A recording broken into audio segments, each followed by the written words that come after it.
Hey you guys, it's Tiff. I don't even know what to say right now. I'm so happy that for Christmas I got an actual camera. I'm filming on a Canon G7X and now I have a ring light. So the lighting and quality of my videos is about to increase so much and I'm so thankful for that. But basically today I just want to talk more about what my New Year's resolutions are going to be for 2021. I know that 2020 was a really rough year for everyone across the board and I'm really hoping that next year is a lot better. And so I just want to share with you guys how I've been preparing for the new year and what tools I'm using right now to kind of help me stay organized and plan ahead. So let's just jump right into it. The first tool that I've been using a lot more is Notion. So I'm not sure if you guys have heard of it, but I don't know how to even explain it. It's like an app you can get on your computer or your phone and it helps you organize in to-do lists, calendars, tables, all this information you possibly want. It's just a really good tool that I found has helped me organize so much. I found it earlier this summer, but have not really understood its full functionality until recently when I started doing more research and watching more YouTube videos about it. And so let me show you guys. So this is my Notion homepage. When I open Notion, this is the first thing I see. I think I'm gonna do more of an in-depth Notion tour in a different video because I think it's gonna take a little bit of time to film it. But I just wanted to show you my initial homepage, and then if you scroll down at the bottom, this is where I put my 2021 resolutions. So it's very easy to lose track of what your resolutions were in January when all of a sudden it's July. They're so far back that you made these goals for yourself, but I think it's really important to continue to remind yourself and have it written down somewhere so it's at the forefront of your mind.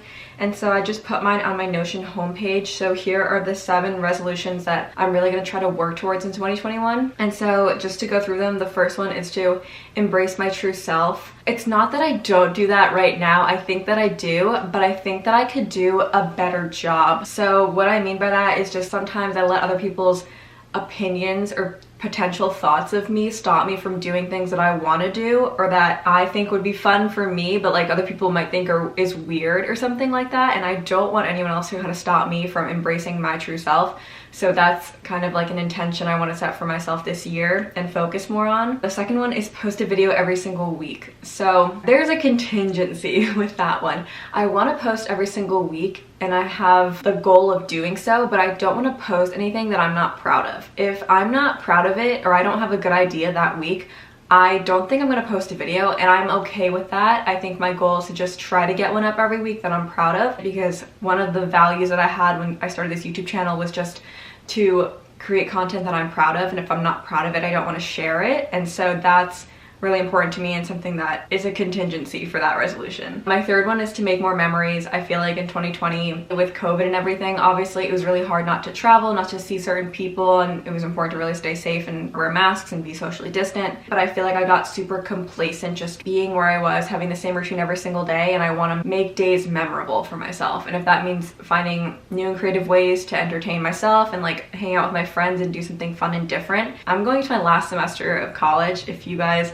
don't know, and so it's really important for me to kind of make these lasting memories with my friends because I don't know where we're gonna end up. I don't know when the next time I'm really gonna see them is after this semester, so I really want to make this one memorable, and that's definitely like a big goal I have for this coming year. My fourth one is to be more present. I've already been working towards this, but I think that meditating has helped me a lot with this goal, and so I wrote next to it just to meditate at least 3 times a week, and I can incorporate it maybe more into my morning routine. I feel like I fell off that wagon a little bit towards the end of the semester, and I'm trying to like get back to that. And then number 5 is to read at least 12 books. I definitely think that's manageable. 12 books is 1 per month, and I read a lot during quarantine. I definitely think that I can do it. 6 is to work out more.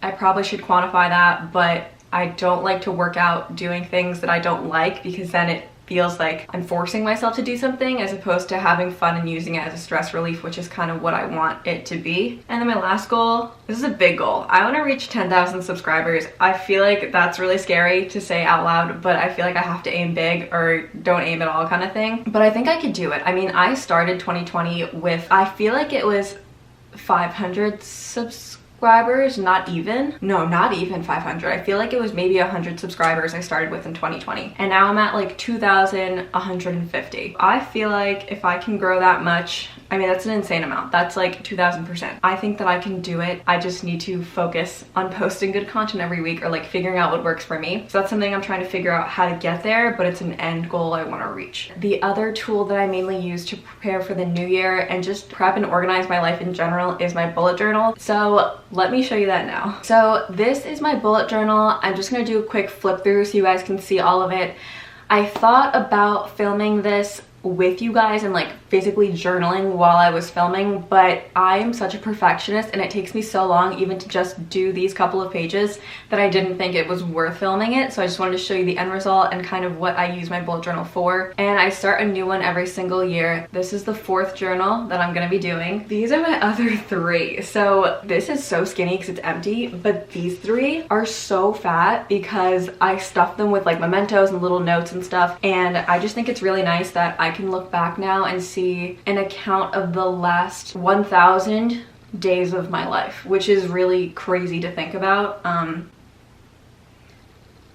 That is very crazy to think about. But I did kind of give up in November and December of 2020 because things really got hectic and I felt like I didn't make the time to journal, which I should have. But in 2021, I will be journaling again, and I'm going to finish this one. Just to walk through like my setup, I know I did a quick flip through of it. So the first page is just hello 2021. I just wanted to have something to introduce the year. And then going into 2021 at a glance. So a lot of people do this in their bullet journals where they show the entire year. I think it's helpful in a broad sense, but there's not like a lot of functionality with this page in my opinion. On the right side of that spread, I did intentions and goals. So these are the things that I wrote down in my Notion because I wanted them at the forefront of my mind every time I opened my computer. But in my bullet journal, I also wanted to document that in the very beginning. And so I broke it into intentions and goals. I know on Notion, I just wrote resolutions. I feel like intentions are things that you are setting out to do,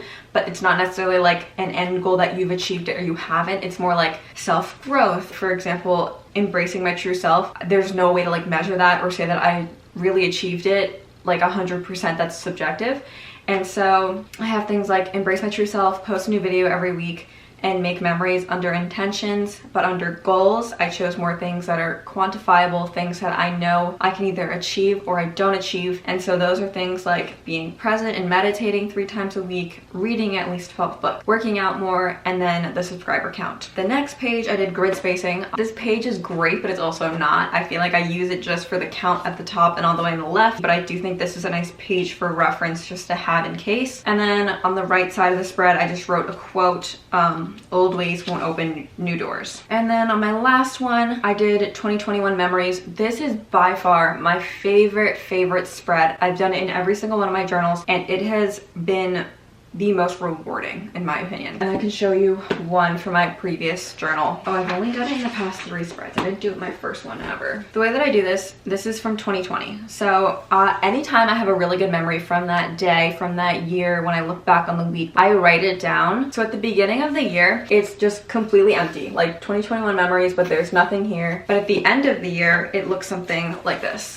where it's completely full, and I have to write so small just to fit in all the memories because I feel like so many good things always happen every single year, and this is 2020, which was like a bad year, so it's even harder to fit everything when it's a really good year. And it's just a really good way to stay grounded and grateful for the things that happen. So I write things really small, like, oh, when my friend texted me to make sure that I was coming to hang out with a group, or it could be something like, you know, my birthday in Las Vegas, like something like big like that. So I just think it's a really nice way, and it's a really quick way to look at all of your favorite memories from a year in a single spread. And so that is by far my favorite spread, and it's the one I look at the most often. I love bullet journaling, but I do think that I can't see myself doing it in like such an artistic way that it's taking up so much of my time, because that's when it becomes stressful. So I think there's like a balance there that I need to strike this year, and I think that's why I gave up on it, because I felt like it was so time consuming and it was taking away and becoming more of a burden on me than actually a stress relief. relief. And so I'm super excited for 2021 and for this bullet journal because I think I'm going to be more intentional about what I do with it and how I want to create it. I tried to simplify my spreads right in the beginning. Pink, gray, and black. I didn't want to overwhelm myself with colors and designs and all this stuff. These spreads took me significantly less time compared to the others from the other years. I think it's good. I just have exactly what I need and I know what goes in my bullet journal now and what I actually use instead of just adding spreads to make them look pretty and whatnot. I think that's all I really have for this video. Thank you so much for watching and I hope this was really helpful, and let me know how you guys have been prepping for the upcoming new year, or if you guys use Notion or bullet journals. I'm kind of interested to see what you guys do and if there are other tips or tricks you guys know that maybe I don't that could help me organize my life better. I'm all ears for hearing that stuff. I hope you guys have a great New Year's Day and I'll see you in 2021.